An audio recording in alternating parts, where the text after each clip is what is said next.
ঘুম থেকে ওঠার পর থেকে দেখছি ঝরঝর করে বৃষ্টি পড়েছে, ভাবছি স্পেশাল কিছু বানিয়েছিলাম আজকে ফ্রাইড রাইস আর পনিরের তরকারি ক্যাপসিকাম দিয়ে।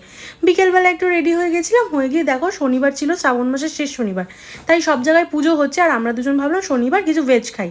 তো বাইরে গিয়ে আমরা ধোসা অর্ডার দিলাম, আর ধোসাটা এত ক্রাঞ্চি আর এত টেস্টি ছিল কি বলবো তোমাদের, আমাদের দুজনের তো প্রচণ্ড ভালো লেগেছে। বেরিয়ে দেখলাম নাকতলার প্যান্ডেলটা শুরু হয়ে গেছে, আর এই দেখো মাসিতলা মন্দির। তারপরে আমরা দুজন মিলে বাইকে করে ভাবলাম একটু এদিক ওদিক ঘুরে বেড়াই, শনিবার যখন জিম বন্ধ তো আমরা একটু ঘোরাঘুরিই করি।